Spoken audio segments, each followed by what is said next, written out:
Hello, and welcome to another episode of the Christian Reeve podcast. I do hope that everyone is coping well with the lockdown, the second lockdown here in the UK. I know it's difficult. It wasn't fun the first time. I mean, this whole year hasn't been fun, really. But I feel like many of us are trying to make the best of it in the circumstances. But I just wanted to, take a minute to say, just hang in there. Things will get better, and eventually we will get past this. I have a firm belief that we will get past this, and things will return to some resemblance of normality. I don't know necessarily if things will change back to exactly the way they were before. I hope they do one day, but we can never really be too sure on that one, can we? But I think if nothing else, we got to be there for each other, and we got to look out for each other now more than ever. So yeah, I just wanted to say that. But yeah, today's topic is university, and I've been meaning to do this topic for a while now.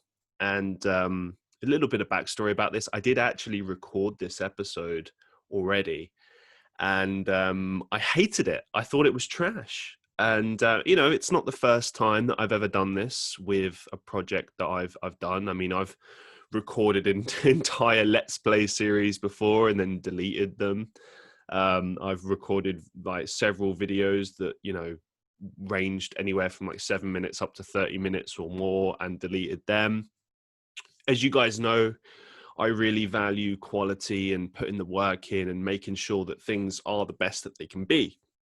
And I felt that the issue when I did this last time was that there was a lack of structure, and I missed a couple of things that I felt were quite important.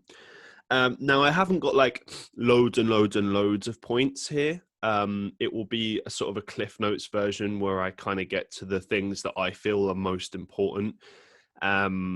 At least in my experience anyway, because I know everyone's university experience is different, and I'm not trying to kind of speak for everyone here. I'm just trying to give offer my perspective, and you can kind of make of it what you will. So if you're thinking about going to university, when you see this, obviously I know at the moment recording this, it's in the middle of a term or the end of a term or whatever. But whenever you watch this or listen to this, maybe you're thinking of going to university. Maybe you're thinking of going in the future. I don't know. Maybe this podcast will be of some use to you in some way, or if nothing else, hopefully it's entertaining. What I will say as well before we get into things is that if there is anything that I do miss that you would like to know about, please let me know. I'm more than happy to do a follow-up based on those things. Maybe it will be a full podcast. Maybe it'll be a segment of a future podcast, whatever the case may be. But I'm always happy to do that.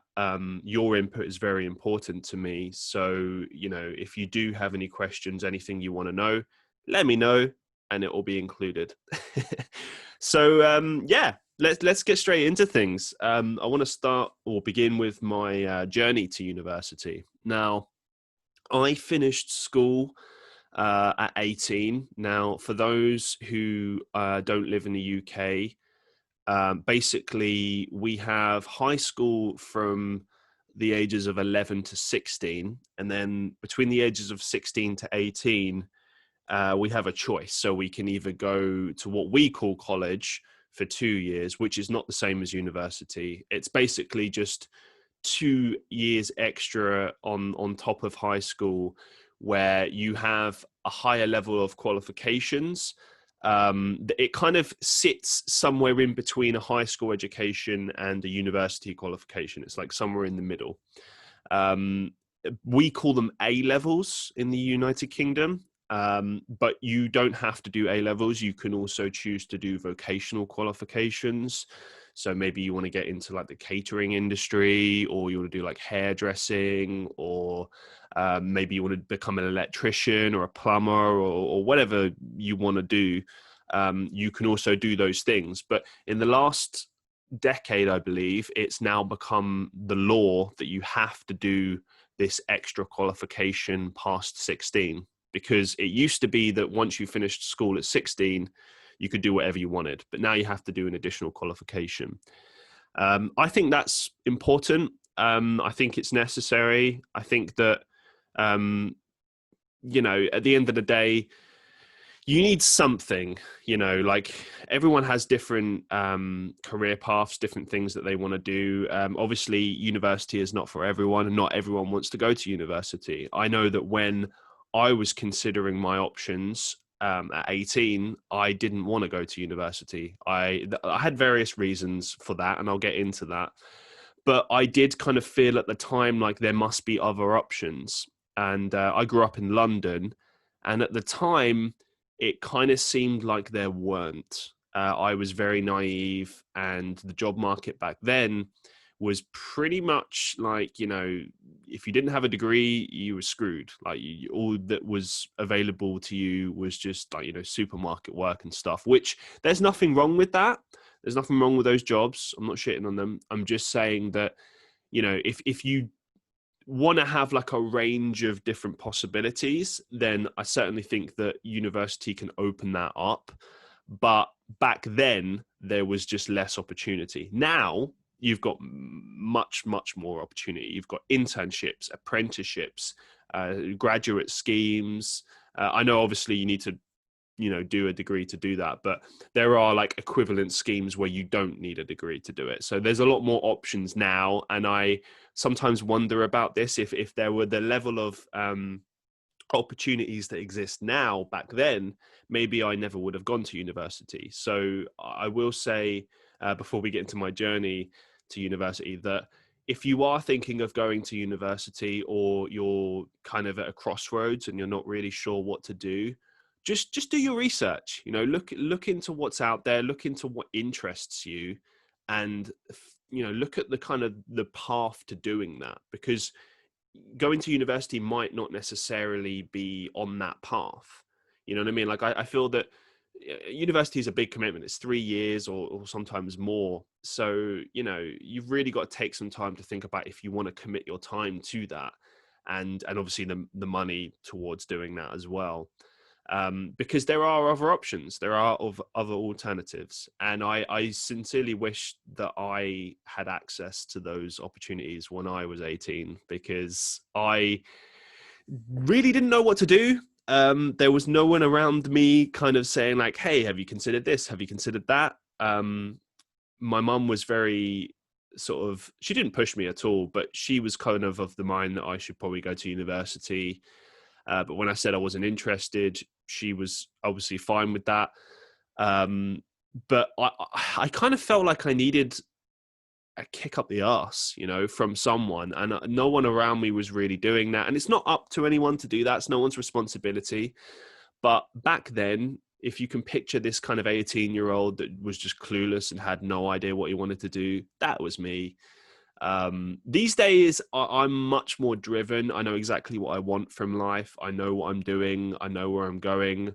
Well, when I say I know what I'm doing, like I don't fully know what I'm doing, but I have a much better idea of what I should be doing, and I'm pursuing things that I love now. Whereas back then I had no idea. I didn't know what I loved. I had a rough idea of things that I liked, but for instance, I didn't really think about like how you could make a career in music, for instance, or how you could make money from that. You know what I mean? Like I had no idea. I had no idea that jobs like copywriting jobs existed. I had no idea of any of these things. And at school, my school, there just wasn't really good enough resources. If you wanted to go to university, they would go the whole hog and give you, they'd lay out a red carpet and be like, we've got this and that and that and that and that. And I kind of felt excluded as soon as I said that I wasn't interested in going to university. It almost felt like they just dropped me like a lead weight, and they're like, oh, you're not interested in going? Okay, well then screw you then. I'll never forget this, the way my school treated me, because my school was always really good to me, but this was like the one time that they were actually really shitty towards me. Where they basically said to me, okay, if you're not interested in going to university, then you should go to this workshop group. And basically the workshop group, it was called the World of Work, and it's basically for anyone that was thinking of going straight into work. And it was supposed to be a class where they would help you build a CV and all that stuff. And it wasn't even in a fucking classroom. It was in our sixth form common room, where there happened to be some computers in a sort of semicircle square, and there was about 8 or 9 of us, and some of the people in there were like wasters. I don't want to be harsh. I'm not saying everyone there was, but most people there, like, forget about university, they just didn't want to do anything with their lives, full stop. And I didn't want to be included with that crowd. I was always ambitious, especially at that age, and I always have been. I've always wanted to achieve things with my life, but back then I just had a lack of self-esteem, a lack of belief in myself. There was this big belief in myself that I wasn't intelligent enough to go to university, which is absolutely ludicrous. Anyone can go to university. Like, it doesn't matter what background you're from, anyone can go. If you really want to go, it's possible to go. There will be universities available to you that will have the courses that are good for you.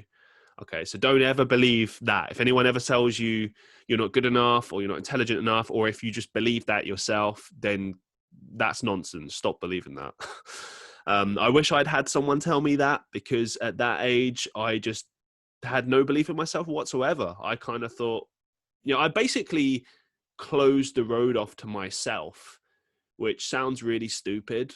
And I'm very surprised that I used to think that way, because I'm a totally different person these days. Like, when I look at opportunities that are presented to me, I kind of get excited about them, and I'm like, oh, this could happen, this could happen, this could happen. Whereas back then, opportunities that were, presented to me, I would immediately seek fault with them. I would say, oh, but, what about this? What if this would happen? Oh, this barrier to entry, blah, blah, blah, blah, blah. Like, even the university process of applying and stuff, I sort of started it back then, but I didn't see it through because I could already see like problems with it. And it's that age old thing of, you can be the type of person who finds problems in life, or you can be the type of person who finds solutions in life. It's how you approach life. And back then, I was just really negative, unfortunately. I was not the person I am today. I'm not saying I'm some sort of perfect person now, because I'm not. We are all working progresses. But back then, yeah, I just had a very poor attitude, and I was just not in a good place, and I really could have used some advice, and it wasn't available to me. And I don't want this to sound like a sob story, because it's not, but I just wanted to paint a picture of why I didn't go to university at 18. I don't see it as a big deal. I mean, when I did eventually go to university, I discovered that there were people of all different ages that go to university and start at different ages. So it doesn't matter like what age you go. Yes, there will be a lot of 18-year-olds going to university straight out of school, but there's also a lot of people in their mid-20s, early 30s that want to do a career change. You'll find all sorts of different people, and no one cares about the age thing, or at least at my university, they didn't care. So yeah. But before we get into like the process of what happened when I started my university journey, I just want to say real quickly, I studied a management with marketing degree at Royal Holloway University. So that's where I went, and that's the degree I got. So I just want to say that, just throw that out there right now. Now, yeah, bringing it back to when I was 18. So obviously I started to get into work. I was working in a supermarket. It seemed like a okay job, it paid a wage. It was fine. I worked for a supermarket called Waitrose, which I'm sure you've heard me talk about many times, so I won't go into loads of detail on that. Hated the job. Didn't hate all of it, but hated most of it. The hours sucked. The commute was awful, back and forth. I was always tired. I was in a heavy metal band at the time. It was my first proper band, because I've been in many bands since then, and music's always been a big part of my life. But back then, it was like my first real, proper, serious project, and I really wanted it to work. And I was really serious about it. And I think probably the biggest reason that I was serious about it, other than wanting it to just work, was the fact that, my day job was working in this supermarket, and I just felt depressed. I felt like I'd thrown my life away, or like I was a failure or something. And even in that place, like I worked my arse off, but I could never get to like the managerial level. There was all this bullshit politics that was stopping me from getting anywhere. So even there, like, as ambitious as I was at that age, I couldn't even make grounds there. And I was in that band for 3 years. It started, I think, a year before I actually started that job. But about 2 years into the job, I'd had many kind of not proper breakdowns, but I was constantly having like little depressive spouts where I just hated it and I was complaining about it, but I wasn't doing anything about it because I was scared.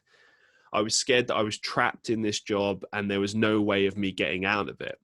And in many ways, university and the university career path was an escape route, but I just wasn't really sure if I could do it. And I was seeing someone at the time who had started her first year of university when I was sort of 2 years into this job.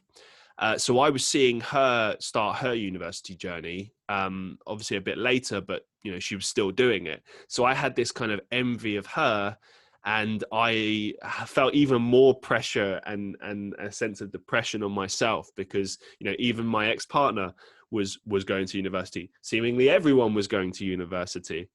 I told a story actually in my Storytime series of the worst thing that someone ever said to me, which was one of my ex-girlfriend's friends who'd turned around to me and basically laughed in my face at the prospect of me working in this supermarket and her friend obviously going to university. So there were little things like that that were really reinforcing this sense of sort of pain in myself and disbelief in myself and depression in myself. I felt like I just couldn't do anything. I was never going to amount to anything, and I was a laughing stock to everyone around me. I also understood that the managers of this place that I was working at were laughing behind my back and saying like, oh yeah, he's just a write-off. He'll never achieve anything with his life.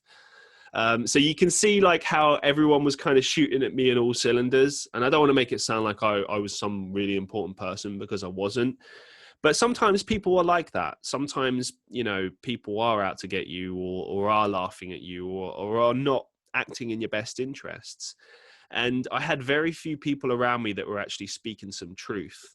There were a few that I worked with, and you know who you are, that said some things that I needed to hear and did make me believe in myself. But I think that ultimately my decision to go back into education and go to university kind of started around the time that my band broke up. So my band broke up around December 2012.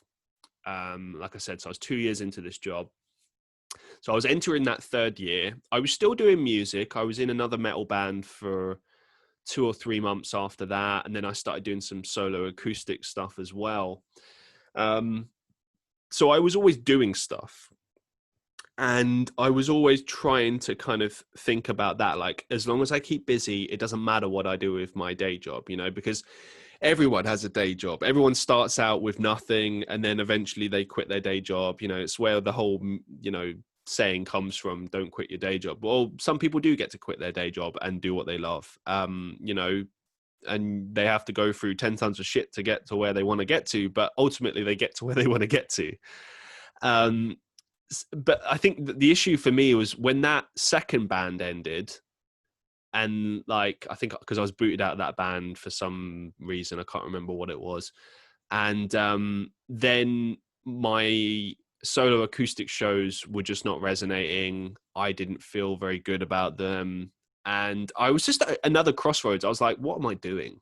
Like, my music isn't working. I'm stuck in this supermarket that I hate. What am I doing with my life? It was one of those moments. And basically that's when I sort of started thinking about, getting back into education. But obviously I didn't know where to start. And I remember speaking to one of my ex-girlfriend's relatives who was a school teacher. He was retired, but he'd been a school teacher for most of his life. And he kind of heard about my situation and he suggested going to university. And obviously I had all the same doubts and concerns that I had, but he really pushed this idea of like getting a specialism. Like, you need a specialism. You need something that you can kind of focus on, something that you enjoy, and it will open up opportunities for you. And so I really thought about this. I looked into it and I discovered marketing, and I wasn't really familiar. Like, obviously I knew what marketing was because I studied business for many years at college and high school level, but I didn't really know, the ins and outs of it. I didn't know like the career opportunities. I didn't know that you could study at university. I didn't know any of this stuff. I found this out later. So I did my research and I looked up some courses and I looked up the local university near me. And basically, I didn't have a proper plan. I just kind of called them up in that year during clearing. Now, for those who don't know what clearing is basically when you contact a university once all of the places have been kind of given out to people and stuff. It's kind of like a last resort, last minute thing. And it's mostly for people who didn't manage to get the grades that they wanted to get into a course. So they're sort of trying their luck with other universities or trying their luck with different courses. Sometimes they get in, sometimes they don't. It's kind of a lottery thing, because the way it works is, loads of people sign up for courses and stuff, but, sometimes people drop out for various reasons. And that means that other places become free on courses. So it's kind of like a last resort, luck of the draw sort of thing. And I contacted Brunel University. That was the closest university to me. And I didn't, this is the thing, and this is my first mistake, so don't make this mistake. I didn't give it any thought. I didn't plan. I didn't think about where I was going to live. I didn't even, I kind of naively thought like, oh, I'll just live at home and I'll go to the uni and that'll be it. I didn't even think about like having a university life, you know what I mean? And being a young person. I was just so obsessed with just getting out of my supermarket job. So my bit of advice there would be, do your research, really think about where you want to go, because you've got many options. You can go abroad, you can study in a completely different city. You don't have to stay in your hometown. So that was my first mistake. But anyway, then I was kind of thinking, okay, maybe I'll get into this course through clearing. So I called them, and they basically told me incorrectly as well. This is very important to the story. They told me that I needed to do this access to higher education course at my local college in order to get into their course. Now, at the time, I took them for their word. They were a university. They were telling me that my grades weren't good enough. Now, my grades at A level were as follows: A star, A star, D. Okay, so that's 2 A stars in business, and then because I did like a BTEC course, but I got like full distinctions for everything, and then like a D in like psychology. And I think they were saying like, well, because you got the D in psychology, we can't admit you, which is bullshit. Because when I did eventually apply to Royal Holloway University, they admitted me based on my original results. But we'll get to that. We'll get to that. So anyway, I'm trying to get into clearing and it's not happening. And they're telling me, yeah, you got to do this course. So I was like, okay, I'll do this course. And turns out that the course was a couple of £1,000. I can't remember the exact amount, but it wasn't cheap. And I'd never paid for a course before. Education had always been free from previously. Now I had to pay. So I was like, oh shit. And I can't remember how I got the money exactly. That bit's hazy, but I somehow got the money, and I applied for this course. I got in. It was a year-long course. I do highly recommend these, actually. If you do have issues with grades or difficulties getting into a university, then access to higher education courses can actually be very useful. And, I enjoyed the course. Even though I didn't need to do it, I really enjoyed the structure of it. It felt very similar to what I'd done at A level. It was fun. I met new people. I most of it I already knew, but there was a bit of learning here and there, expanding on certain points and so on. But it was more of the same, really. But it was a good way to kind of bridge the gap, I suppose, and like strengthen your university profile. Plus, they gave all of the help as far as applying for university and all the UCAS stuff, which obviously schools do as well, but not every school. Mine didn't do it very well, but at least this college did. So shout out to Uxbridge College. Anyway, I get about halfway through this course, and it comes to the time because you have to start applying really early. It's really weird. Like I think I was applying in like January, and obviously you wouldn't start the course until like September. So this was like January of 2014. And I was in a bad spot. Me and my ex-girlfriend had just broken up.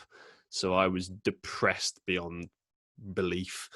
My head was all over the place. There was one bright side, one silver lining. I'd gone part-time at my job in order to accommodate my part-time, my college course, basically. I had to be part-time, and that was fantastic. I was so happy about that because when I was full-time, I felt like I had no freedom in my job and no rights, and I was just stuck. But I swear to God, when I went part-time, I actually started enjoying my job. I got to choose my hours for the most part, and I got to work in other sections and work with different people and stuff, and there was more flexibility. So it wasn't that bad. I mean, obviously, when I eventually got to quit, I was so ready to leave. I was just like almost cheering. But yeah, that last year wasn't as bad. But anyway, so I wasn't in the greatest place, but things weren't all bad. But how it is when you get your first breakup. Like I was devastated. It was difficult finding motivation, but somehow I was managing to. I think I was just trying to bury my head in my work and not really think about how depressed I was, which I'm not saying is the most sensible idea or even the most healthy option, but I don't know. That's how I deal with stuff when I'm really depressed. I focus on my work and I work harder, and it helps occupy my mind. But anyway, I obviously was calling universities and trying to get in. I believe I applied to, let me see, University of Greenwich, London Metropolitan University, which is ranked as one of the worst universities in the UK. But my reasoning behind applying for them was that, hey, if I apply to them, I'll get into a university. And to be honest, I will say, just on a side note, that like even if a university has bad rankings, that doesn't necessarily mean it's a bad university. It really does depend, and we'll get into the reasons for why that is when we talk about rankings later. But at the time, I didn't really know much about this, so I just saw it as like, oh yeah, I'll put a bad university here, and then I stand a chance of like definitely at least getting in. But yeah, Royal Holloway was I think my first choice or my second choice, something like that. I really wanted to get in. I loved the university. I went on an open day and I fell in love with it. It was perfect, and it did my course. It was quite highly ranked for marketing, but again, we'll get to the rankings thing. So anyway, I'm on the phone talking to this person, and I'm discussing my options in terms of the grades that I need to get in. And I tell her my predicted grades, and then I tell her my grades that I got for my A levels. And she sort of pauses, doesn't say much, and then says, well, based on these grades that you got at A level, we're happy to accept you right now. And I'm like, what? What do you mean right now? Are you telling me that I don't need to be doing the course that I'm doing, that I don't have to finish it? And she started to backpedal a little bit and was like, well, I mean, you probably should finish your course, just because, it's good for you and stuff, and it's good for your education. And I think she was trying to say, like, you should stick with things, especially if you're going to go to university and study for 3 years. You need to, practice sticking to things and seeing them through. She didn't come out and say that, but I think that's what she meant. But I was just dumbfounded by this. And it in a way, it was really good because, you know, obviously I got accepted into the university I wanted. Suddenly things were starting to feel much better. You know, I was starting to feel like I had some hope in my life. Like, you know, maybe there was some kind of silver lining after all, and it wasn't all going to be doom and gloom. Now, when it came to kind of the end of the year, I entered again this depression. It was weird, you know. I went on holiday. I used my final bonus from my job. I quit my job. I went to America for 2 weeks. It was incredible. I'd always wanted to go there, and it was just an incredible experience. I'll never forget it. But when I came back, I entered that bout of depression again. You know, I started thinking about my ex-girlfriend and stuff. I got really lonely. I didn't have any friends at the time. You know, it was a tough time mentally. And it was weird because, you know, I was going to this new exciting place. You know, I'd never been to university. I had no idea what to expect, but I'd heard all these great stories and exciting things about university. But I was just so depressed from my breakup. I was just in such a bad headspace that I couldn't even think about that. Then fast forward to the day of actually moving out, and wow. I mean, obviously my mum was really, you know, sad about it, and I think it was now I understand it was because like this was really me leaving. Like, you know, I didn't realize this at the time, but this was like me leaving and never coming back because, you know, I moved out at 21 and I'm 27 now. And, you know, I've returned home like very briefly here and there for like a week or two, you know, just to stay, but I've never like stayed there. Because, you know, I've lived with partners, you know, like previous girlfriends I've lived with, I've lived abroad. I've basically been living by myself or, you know, living in shared places ever since. But, you know, principally I've been living for myself, living on my own essentially, or with a partner. But I've never really returned home. So this was like a, you know, sayonara, he's leaving the nest kind of situation. So now I understand the weight of it. But at the time I just thought she was being melodramatic. So sorry, Mum. I didn't realize the seriousness of it back then. But my stepdad was very like, he's a man now. Like, he should go and be a man. Like, like he needs to leave. Like, not in a pushy way, but like he was like, no, let him leave. Like, this is good for him. And he was right. It was good for him. Me, I should say. But you know what's really funny is, in despite of being like feeling depressed, as soon as I arrived at that uni and I moved into those dormitory halls and I met the people I was going to be living with, and I just got all my stuff there and I saw the place, I just suddenly got really excited and all my feelings of sadness just disappeared.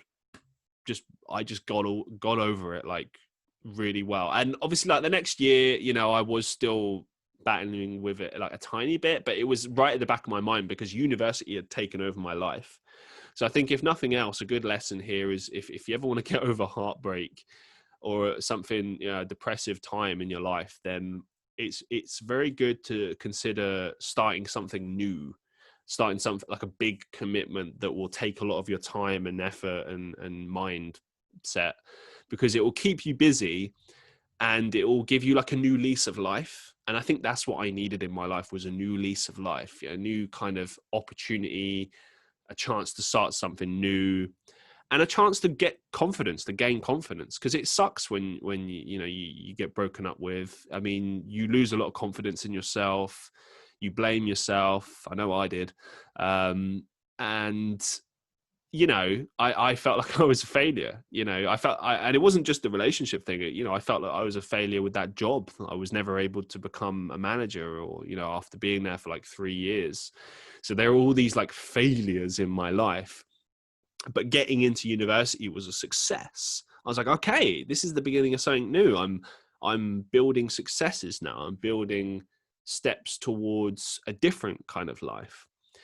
So that was essentially my journey to university. I thought it would be longer than it was, but yeah, that was pretty much it. And I mean, well, there's different routes that we can go with this. I'm going to talk about parties and first year real quick, about my first year, because after reflection, I've kind of realized that, first year of university, as far as like academically speaking, it is a waste of time. I mean, it depends on the course you're doing. I know a lot of people say, oh, it builds the foundation, it sets the foundation for you, blah, blah, blah. But for me, in management with marketing, it really felt like a foundationary course where, you're just getting a taste of everything. I wasn't even studying marketing. I think there was like one module, because basically, at least for marketing courses, they set up the first year in a way that you can kind of do a little bit of everything. So you do stuff that you hate as well. So I ended up doing like statistics and stuff. Like I remember sitting in my first statistics lesson, sitting down in the lecture hall. That was my first lesson, and going, oh my God, I've made a dramatic error here. I'm doing statistics. I am terrible at maths. What am I doing here? Oh my God, I got to do this for 3 years. And obviously it wasn't like that, but it was a very hard course, and I scraped a 2-2 for that course, like just. It was really tough. But yeah, basically that year, academically speaking, I worked hard. It was weird. Like I was partying all the time. I was going to every kind of society meeting that I could. I was basically going out 2 or 3 times a week, plus having flat parties and stuff. Because fuck it, why not? You only get to do university once. You only get to be well, some people go to university more than once, but you know what I mean. And you only get to be young once, so you might as well just go the whole kind of way and just basically make the most of it and party hard. Because I'll tell you one thing: for the rest of your degree, you're not gonna have as much time, and I certainly didn't. That first year was party, and it was a lot of fun. And I met some really cool people. I think the best times I had party wise were those kind of dormitory parties that would just randomly happen. And like every time we would go to like the SU, we would start there and end up somewhere else. And the SU kind of got a bit more like formulaic. It was very just like, you have to get really drunk. You get really drunk on pre-drinks. You go to the place. You just about get in, because obviously if you're too pissed, they won't let you in. So you have to be really careful with that. And but it makes sense to get drunk before you go, because the drinks are way too expensive when you get there, and you have to queue up for like half an hour or more just to get a drink. So, but in terms of dancing, it's fun. But I always felt like I had to be pissed to have a good time, which I feel is just a bit of a anticlimactic situation. You shouldn't have to get drunk to have a good time. My issue was that the music was just not as mixed as it could be. It always just felt like the same old remix pop, contemporary music. I would have liked to have seen more kind of themed nights. There were themed nights at my uni, but just there weren't enough, and they didn't really appeal to me. Like I would have liked to have seen like a rock and heavy metal night, or a, I don't know, 70s night, 80s night, stuff like that. Like I'd heard that they had existed, but they weren't as common as I would have liked, and no one ever seemed to go to them either. So I quickly got kind of bored with that. But I made the most of first year and partied pretty crazily, and somehow was still able to go to all of the lectures and the seminars. And I don't know how I managed to do that. Like a lot of the time I was going to these lectures and seminars on like 2 or 3 hours sleep. Which is not good for you. I do not recommend that. But I wanted to make the most of it. I was paying for this. I should make the most of it. But going into the second and third year, I mean, second year got harder. And obviously now it counted. The grades counted. I think it counted for a third of the degree. And then third year would count for 2/3 of the degree, if I remember correctly. But, I took it very seriously, because obviously every mark counted now. So I really, really had to step up my game. And this kind of also marked the time that I started taking external jobs. So I'd already had like university jobs, which I recommend that you should go for. When you're at university, you get unique opportunities to actually take on jobs at the university itself. And they can range anything from just, running the bar at the local SU, or, maybe a bouncer at an SU or something. But they can also extend to other things like, being like a treasurer for a society, or the president of a society, or, you can be an ambassador for a university. I did that a lot. I was a management student ambassador for my faculty. So whenever people would come into the university, prospective students, parents, I would talk to them about my experiences, tell them about the courses, show them around, do tours, all of that stuff. And I'm happy to say that some of the people that actually were on my tours ended up going to the same university, like the year after. So I did kind of help in that process, which is kind of cool. But you did have to like fib a little bit sometimes, not lie, but they would ask me about like the nightlife, and I'd have to kind of say like, there's a good campus nightlife, but maybe it's not party downtown central. Because I mean, we were in Egham, which is an area in Surrey, so there's not a lot going on in Egham. The university is what's going on, really. I mean, the closest place that has any kind of clubs is probably either Staines or Windsor. And we sometimes would go to Windsor, but ultimately the most fun I ever had at uni was probably those block parties, random parties in people's flats. I remember I had a friend called Pascal. Shout out to Pascal. And he was this crazy Polish guy who bought like a smoke machine and basically blew tons and tons of smoke out of his dormitory kitchen, because these were see-through kitchens, so everyone could see what you were doing. And we were on like the top floor, and he would blast out music on like a Friday night or whatever, or a Saturday night. And we would often like have the party at his and then go to the SU afterwards. Or sometimes we would just stay at his and just party there. But I remember like that, and obviously you weren't allowed to have smoke machines or whatever in halls. You weren't allowed to have really, really loud music, but we just broke the rules because fuck it, why not? But you just didn't have the time to do this stuff when you got into second and third year. Like, it just changed dramatically. And even the university jobs that I was doing, like I did them throughout the course of my degree up until the end of third year. But I had to take on more jobs. I did other stuff like I worked as what they call an alumni fund caller, where I basically would call up people that used to go to the university and ask them for money. It was like previous students, and it was a nice job. But I just, at the time, I didn't feel like I could commit to it. I did it for like a year and a half, and it was an enjoyable experience. But I just didn't have enough time to do it. But then there came a point where I needed to pay bills, and my student loan was not covering that. So I did have to take on external roles outside of the university, and that was fine. I'd always been working in customer service anyway. So I worked in a range of different roles, from washing dishes for a local pub, which got me free meals, so happy days. Shout out to the Monkey's Forehead. Doesn't exist anymore, but it will always be in our hearts. I played a lot of open mic nights there, so I had some good memories there, and we got drunk there a bunch of times, so that was good.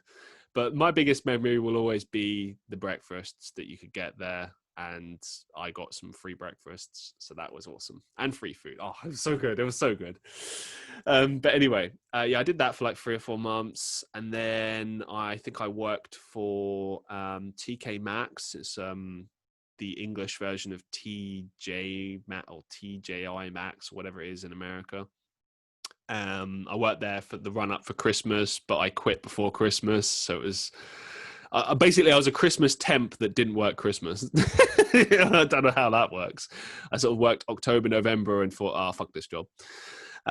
Which was weird because I needed money, but I somehow was okay enough to quit that job. I think I went for something else. I managed to find a role working at this hotel, the Runnymede Hotel. And I think I was there for right up until the end of third year and past third year. So they really helped me out, actually. And I would actually say when you're at university, working in a hotel is actually a really good shout. No, I forgot one place. I worked at the Great Foster's Hotel for a little bit, but I had some shitty managers that I worked for that were actually really horrible. So it was like a toxic environment. It was a really nice place to work, and there was really nice people there. But the people that were directly above me, who weren't even like official managers, they were like supervisors, but they were just really horrible and toxic. So I was just like, yeah, okay, I'm not going to work here anymore. And then I found Runnymede Hotel.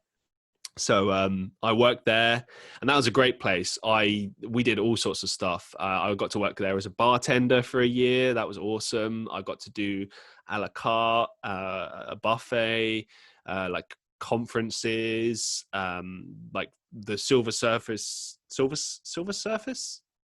yeah, silver service, banqueting and events. I did weddings, wakes. Did we do wakes? We might have done wakes, baby showers. I worked Christmas one year. That was depressing and weird. But I've worked Christmas. That was the thing. I never did New Year's though. And they told me that New Year's was kind of fun. But, you know, I think they probably said that to everyone. I think I would have been depressed working New Year's. Christmas was depressing enough, so I can't even imagine how depressing working New Year's would have been. But overall, the job was a lot of fun. It was hard work. I met a lot of cool people. It was constantly busy. I worked all throughout the year, summer, winter, you name it. And they basically kept me going. They kept my rent paid and they kept me afloat. So thank you guys. I really appreciate it. Yeah, they gave me a lot of opportunities. And I just wanted to mention this because when it comes to university jobs, you need a lot of flexibility. You need a job that's going to allow you to really do your degree really and be understanding as well, because not a lot of employers are understanding. Sometimes they'll give you ultimatums and say things like, oh, well, you know, you should prioritize your job. And it's like, you know, your main responsibility is your degree. The job is secondary. And they know that when they take you on, and they have a high turnover rate anyway. You're easily replaceable. Sorry to say it, but it's true. And they know that. So you should just make sure when you're taking on these jobs, don't take it too much to heart. You're just there to get a paycheck. Work hard, you know, they're giving you an opportunity, so make sure you work hard for them, but don't let them take advantage and make you feel bad, okay? Because that's nonsense. You know, you're first and foremost doing a degree, and you're working at that place secondary so you can pay rent, okay? Understand? Right, good. But yeah, university jobs are good. It's a good experience. Keeps your head afloat, and it's, you know, it's just part of the university life, I think. But moving on, I want to quickly talk about societies and sports. So this was one I kind of think like a little bit of a regret. Like I was part of very briefly the marketing society, which didn't do anything, unfortunately. I kind of wish I'd joined the management society, but I never did because I think I was just either not interested or I felt that I was too busy. But that's always a lie. You know, you can always make time for things. The only society I was really actively part of was the Rock Society, which was active in the first year, but then second and third year didn't work out. I'm looking at you, Lewis. That was your responsibility and you blew it. I love you, but you blew it. No, but it was fun in first year. They did a couple of events and I met some cool people for it. But I really wished I'd done more in the society stuff because it felt like a good way to meet people. It was extracurricular, so you would sometimes earn like points for it and stuff, or just, you know, just general experience from it. And the sports societies were run a little bit differently, but it was similar to clubs, but they had these like crazy initiations. And I remember there was this pub that was open in the first part of our university on our university campus. It closed down later on because of like flood damage or something, but it was open originally. And basically we would see people do their initiations there. And I never forget, like the rugby initiations were just brutal, what they would make each other do and how much alcohol they consumed. The sports guys always just take it too far. But it looks like a lot of fun. I will say that if you're interested in sports, then joining sports clubs at university is a lot of fun and you'll meet a lot of cool people. So I think if nothing else, make the most of the societies and sports clubs, because that will be an opportunity for you to just meet people, get yourself out there, learn something new. Sometimes you can do like trips and stuff from it, you know, like skiing or something like that. I don't know. But there's opportunities that arise from it. So I think it's always worth doing. And I kind of always wished that I'd maybe taken it on and considered it. But, I still feel that I made the most of university for the most part. Now, moving it forward, I think I will talk about, university rankings. Yeah. So obviously I mentioned before how it doesn't matter necessarily like the rankings. And the reason that I say this is because they change all the time. Sometimes I look at my university rankings like now, just out of curiosity, because I remember when I went to Royal Holloway, we were like 30th or 35th in the country, which was a massive achievement. But then like I looked recently and I think we were like 50th or something. So they change all the time, and they change for different reasons as well. It's not necessarily because the university is good. Sometimes you can go up in the rankings because you've got like a new building. Like I know my university, they sort of shortly after I left, they built like a new library. That was their new big project that they did. And supposedly that pushed them up in the rankings. And I always thought that was silly. Like, how can access to a new building improve your university's rankings? Like, sure, it means you have, more facilities and more resources for students, which is important. But ultimately, the main thing that should be important is the actual education being delivered. So like, what are the types of things that the lecturers are teaching you? Like what kind of content are they teaching you? What kind of lecturers are teaching you? What are their backgrounds? All sorts of things. I mean, even just like the books and course materials that they give you, sometimes that stuff is really crucial, because if it's not good stuff, then you're just wasting your time for a semester. So I think it's more like the mix of all of those different things. I don't think any one thing can like determine how well a university is doing in the rankings. But I've always felt like the overall rankings were a bit of a farce. Like I feel like they only really apply to like the top 10, so like in the UK that would be like Oxford and Cambridge and Durham and just a bunch of other places, Bristol, I think. But if you're outside of the top 10 or top 15 or whatever it is, it doesn't really matter in the grand scheme of things. But one thing I do think that matters in terms of the ranking system is the course rankings. So, for instance, I knew that my marketing course was within the top 10 in the country at one point, and it always changes, but just like the main rankings. But that was something to look at. So here's a really good example. Roehampton University has a bit of reputation of not being a good university, right? Supposedly. This is what I hear. I don't know this to be fact. It's just what I've heard.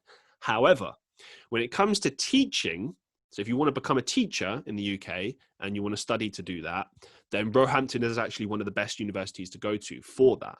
So there you see how, the main rankings tell a very different story from the actual course rankings. So I think that if you're thinking about going to university, pay close attention to the course rankings, because they're going to tell you which universities are doing best for, say, the last couple of years. And I think that's another thing as well to look at, is how did the university rank, let's say, over the last 5 years for your course? So don't just look at where they are now, but look at where they were 2 years from ago, 3 years ago, because if they've remained consistent over, say, a 5-year period, then they're probably a reliable option and one that you consider. Whereas if they were like, I don't know, 100th for their course and suddenly they're now like number 50, then yeah, okay, there's probably a massive reason why that's changed, but it's not consistent. And you want consistency in your degree. You want something that is reliable, like that isn't just going to suddenly get shit like 2 years in or something. So pay close attention to those course rankings. I think they're the real statistic that matters. So moving it forward, tuition fees. Bane in my existence, tuition fees. Yeah. So I mean, this is partly my fault. I joined university later, so I could have gone to university earlier and just paid the, $3,000 a year tuition fees, but I decided to go later. Therefore, I have to pay the $9,000 per year ones. And this happened in the UK in 2010. Tuition fees were raised. We all protested about it because it was bullshit, and they gave us some nonsensical reasonings for why they did it based on some report that they did.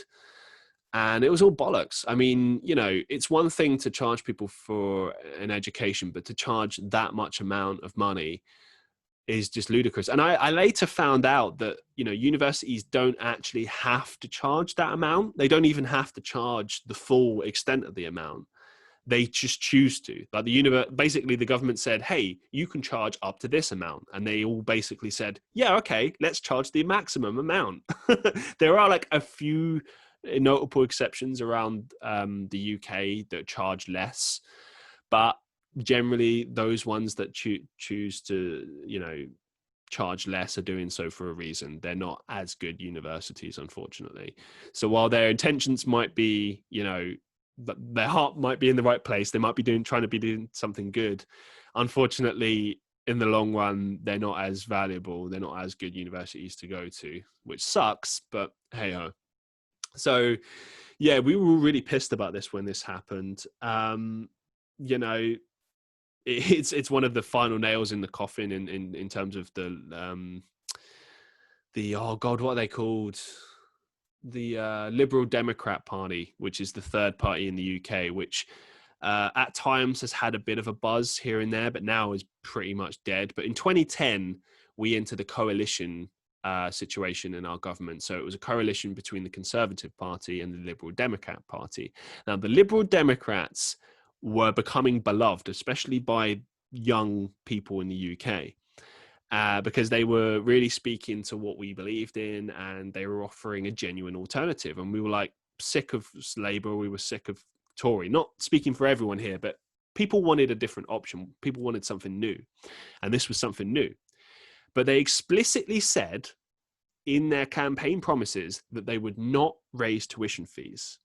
Now, every party has a campaign party manifesto, and typically they'll go through, like, they'll probably pass about 60% of it, and the other 40% they won't do, and they'll make up excuses why. But typically they deliver on a certain amount. They have to, right? But the Liberal Democrats explicitly said they would not do this. We are not going to do this. We promise we will not do this. And as soon as they got into power in the coalition with the Conservatives, the very first thing that they did, I mean, I don't know if it was the very first thing, but it was one of the first things that they did, was raise tuition fees. So they lied. And they've forever been branded liars ever since then. And I mean, I don't know. They do still exist, but I don't think they had the following. I don't think they have the following that they had back then now, because it's always hurt them. You know, it was just a big lie that massively affected students moving forward. And, you know, loads of us protested. You know, I remember seeing the Conservative Tory headquarters was just smashed up to pieces. It was really serious. People were really pissed off, and I was pissed off. We were all pissed off, and it's just never changed ever since then. And the conversations always in the government about tuition fees are actually to raise them every year. That's always what they're trying to say. And I think they've actually successfully done that a little bit. From what I remember last time, I think they managed to raise it by an extra 500 per term. So they are slowly trying to push it and charge as much as they do for international students. Because this is another thing. You think that UK students are getting it hard. International students are getting it even worse. They have to pay, let's say, 10,000, 11,000 per term or more. I mean, that's one thing if you're doing a master's, but a degree, you know, is 3 years, 4 years potentially. So it's even more expensive. It just blows my mind. I mean, I remember one of my third year lecturers, I think we were doing a module called consumer behavior, and he made the point about how university is like a business now, and there's no point trying to see it any other way. It's true. You know, the university is the service provider, and you are the purchaser of the service. So, I mean, and what he was trying to say is that you have rights to basically complain and try and push for a better education, because you're paying for it. You know what I mean? It's coming out of your pocket. So what's delivered, if you're not happy with it, you should rebel against it and demand more. I mean, it's no different to, you know, receiving, I don't know, a poor phone service or something and ringing up the customer service department and complaining about it. It's no different, you know. There were many things about university that I didn't like, you know, like for instance, going to lectures and realizing that everything that the lecturer was talking about was featured in the course textbooks. So they were essentially just, in some cases, actually just reading word for word verbatim from a book. So I was like, well, do I even need to go to these lectures? In the end, I stopped going to the lectures because I realized it was pretty much a waste of time, and I was better off just going to the seminars and doing personal study. And this is another thing to going to university, is you have to kind of find a way of doing it so that it works for you. So you're kind of managing, you have to manage your time effectively, but you don't have to do it exactly the way they want you to. You know, they say, oh, you have to go to this, you have to go to that. And you do have to go to a certain amount of stuff just to, you know, keep up appearances and stuff. But ultimately, your self-study is probably what's going to earn you that degree. And everything else is just, I don't know. For management, I found quite quickly that the books that we had to purchase were a farce. A lot of the time we wouldn't need them, or we'd only need them for like a tiny amount of stuff, and then everything else was just not necessary. But it really depended, because some modules you had to have the book, and it was very important, especially for your final year exams. But then other courses, you didn't need it at all. Sometimes they would never use the book, so you just bought these textbooks for no reason. And the textbooks aren't cheap. You know, you'd think like, oh, what, they a couple of pounds. No, they're like 20, 30, 50, some cases £70 a pop. I mean, we're students, you know, not all of us are rich. So it costs a lot. And that was one thing that really bothered me. And I felt like, haven't you got enough of my money already? Like, surely these textbooks should be free. Considering how much money I'm paying per term for, you know, education. And you can get a certain amount of books from your local library, but they do it on purpose that there's not enough. So, you know, if there's 300 people on my course, they'll make like 50 textbooks available, forcing everyone else to basically pay for them. And they'll do things like punish you if you don't have the books, you know, give you suspensions or you know, down mark you or whatever, you know. And it's like, please, are we in school? Like, you can't treat me like that. We're adults. This is ridiculous. I shouldn't have to purchase these things when, you know, we're not all in the same boat. We don't all have, you know, endless funds and access to funds. You know what I mean? Some of us, one of the reasons I had to take up a job was because I just didn't have the funds coming in. So yeah, that's something that kind of pissed me off about the university thing. Another thing I want to talk about as well is the whole gap year thing, or year in business that they refer to. Now, one bit of advice I want to give you guys is get experience, get as much work experience as you can. Take advantage of those summers and Easter breaks and stuff. You know, people say, oh, it's a time to, you know, do your work and take some time off. And sure, like, you know, do that, but get some experience as well. Because when you finish your degree, the first thing they're going to be saying to you, the employers, is, do you have any experience? How much experience do you have? Oh, sorry, you don't have enough experience. Unless you go into like graduate schemes or whatever. If you're just going into pure jobs, starter jobs, a lot of the time they're asking for like 2 to 3 years experience. I mean, fuck, right now I have a degree and 3 years worth of marketing experience and counting, and I can't find a job. And I have been unemployed since February. You know, the most I've been able to get is some freelance work here and there. So that tells you a story of just how competitive it is and how ridiculous the job market can be. You know, a lot of time, I mean, I think a lot of the employers that I'm looking at right now are looking for 3 to 5 years experience plus a wealth of experience in loads of different areas. They want like the perfect person. So basically, point being, the more experience, the better. But in terms of these gap years, I think gap years are great, but I don't think that you should do a gap year in the middle of a degree. I think if you're going to do a gap year, you should do it before university or in between. So like if you plan on doing a master's, maybe finish your degree, do a gap year, do a master's. I just think it's good just to have a break. It clears your mind. It means that, you know, when you come back, you can come back with a kind of a fresh mind, fresh perspective. You can go traveling, do whatever you want to do. It's just a good experience to have, I think. But in terms of the year in business, I originally signed up to do this, and I'm so glad that I cancelled it, because you have this option to cancel it. Now, the reason that I was pissed off about this was I was sold on the idea, this is what they sold to me, that they will give you an opportunity to earn a placement with a major company, right? And they'll give you the resources you need to do this, and they'll help you to do it. That's how it was sold to me. And I was like, awesome, I'll get to work for a company, come back, finish the degree in the 4th year. Great. Okay, sounds good to me. Maybe I'll get a job offer at the end of it and I'll return back to them after a year. You know what I mean? There's a lot of things going on in my head about how this could be a good opportunity for me.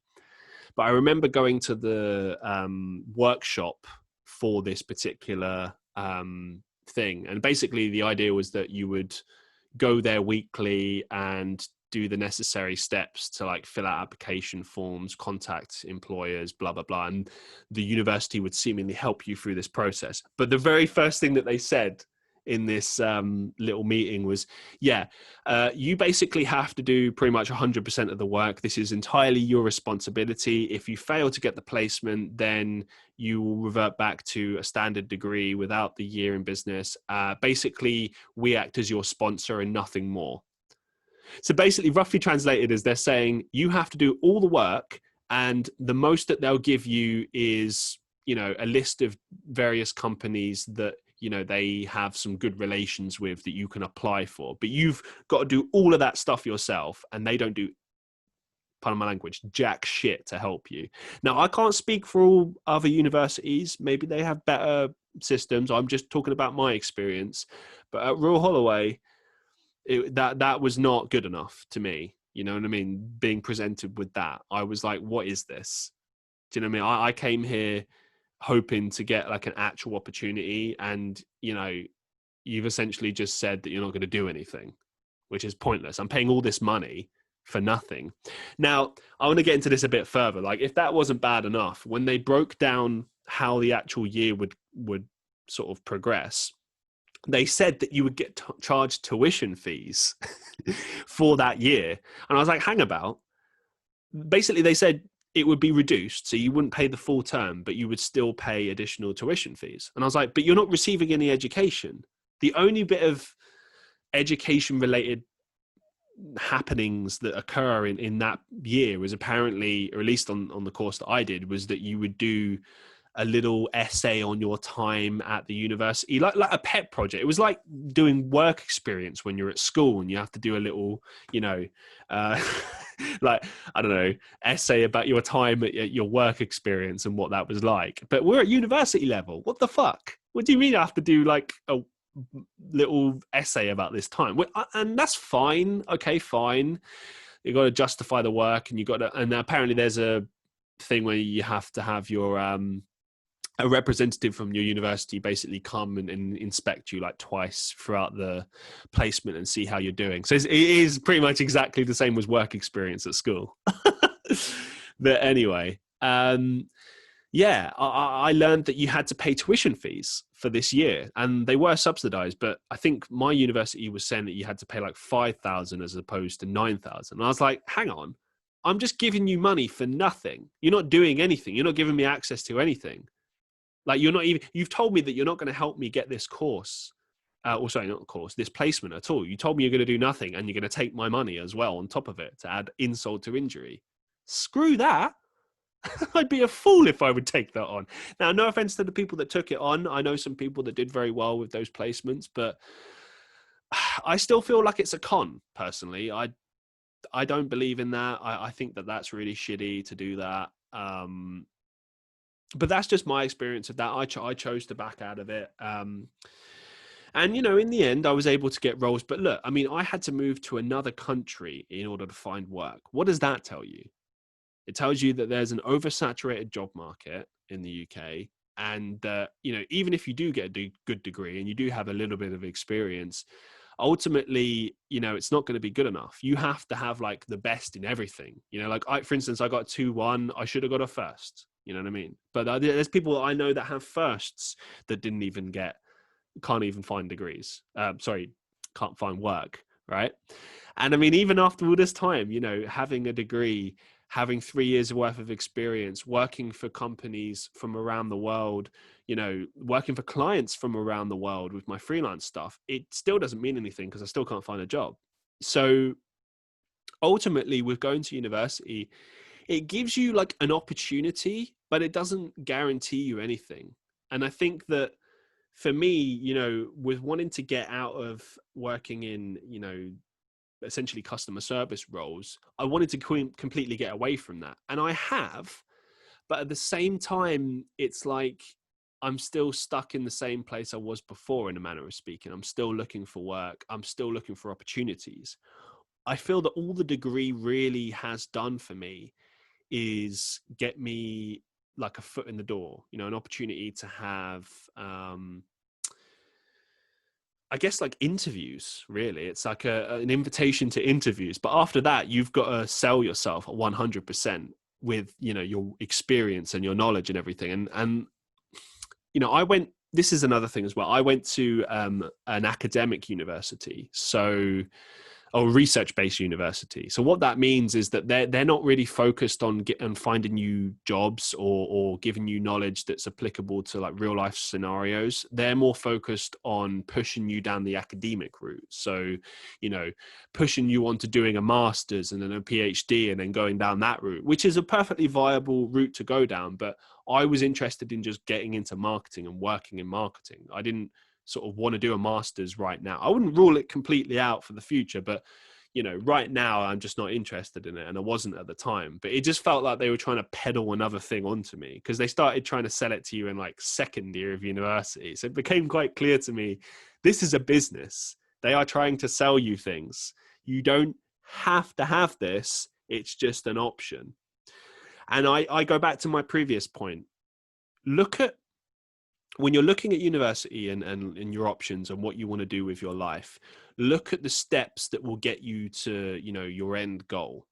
If doing a degree is on that journey, fine, do the degree. If doing a master's or an MBA is on that journey, great, do it. If doing a PhD is on that journey, great, do it. But don't do it just because you feel pressure or because you feel like the job market is saying that you have to have this, you have to have that.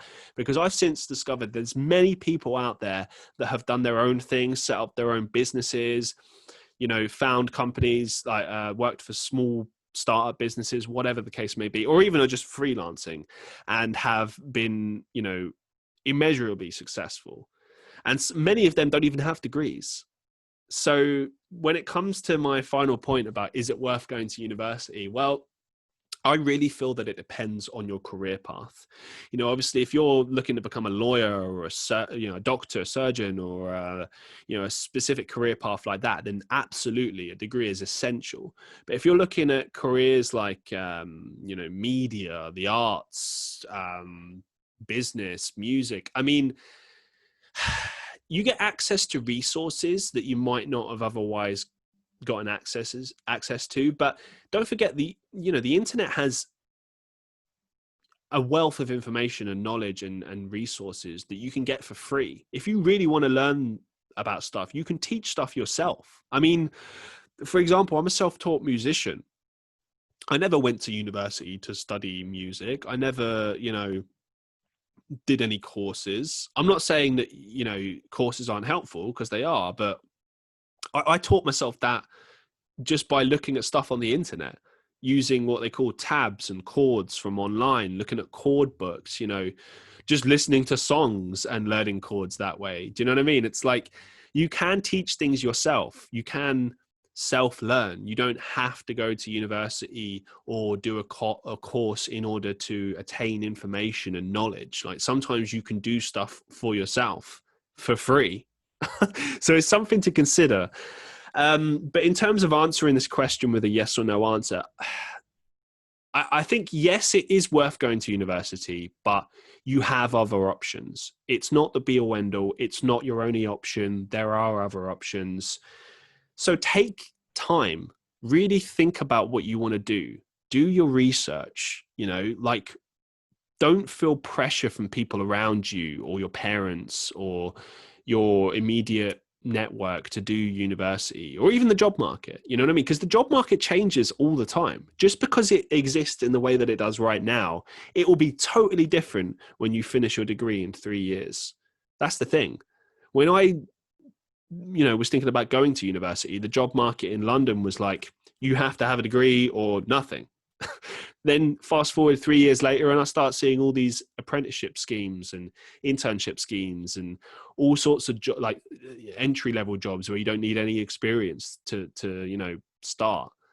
And that's another final point as well. Everything that I learned about marketing, I've learned since leaving university. The stuff that I learned at university, and maybe this is because I went to a research-based university. I mean, maybe it would have been different if I'd gone to more of a work-focused one. But the one that I went to was more research-based, so everything was theoretical, and it was talking about human relations theory versus scientific management, and Maslow's hierarchy of needs, and all of this stuff. And it's like, that's great, but what does this really do in terms of helping me get a job? How can I use this practically in an everyday work scenario? The answer is, I probably am never going to use this information. It's the same as all the business courses that I did at school and A-levels. They were fun.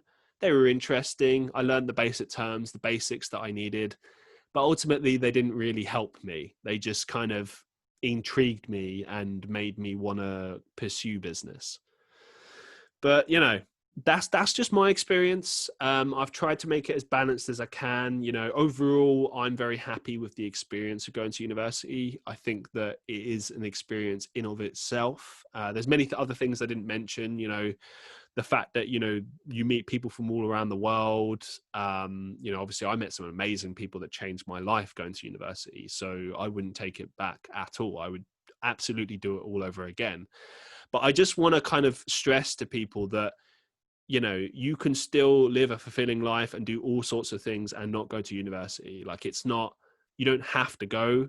Don't feel like you're missing out because you're not. It's just an option. It's just one of many, many, many options out there in life that you can take. And if it is right for you, absolutely go for it. But if it's not right for you, don't take it to heart. Don't worry about it. Okay, focus on you and what is good for you. And that ends me being all preachy and shit. So yeah, I hope that you enjoyed this podcast about university. I did. I think I've done a much better job now. I'm happy with this now. I'm happy that this can go out into the world. This is much better than my first attempt, which I'm glad that you will never see. It should never hit the light of day. But on a separate note, I hope that you guys are enjoying these podcasts. If you have any suggestions for guests that you'd like to see on the podcast, please let me know. I'd be more than happy to feature them on the podcast. And, you don't have to be promoting something. If you just want to come on here and chat to me about a specific topic, let's do it.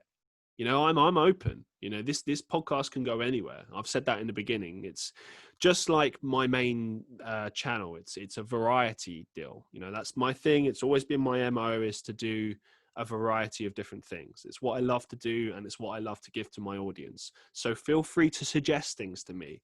Tell me what you like. Tell me what you dislike. Tell me what topics you want to hear me talk about. Tell me what guests you want to see on this podcast or hear on this podcast. And I just want to say a big thank you to everyone listening and supporting the show. I really appreciate it. I didn't think that we would get this far. I mean, this is episode number 39. So, I didn't think we would get past 5 episodes. So it's kind of amazing. And I'm really excited for the future and where this might go.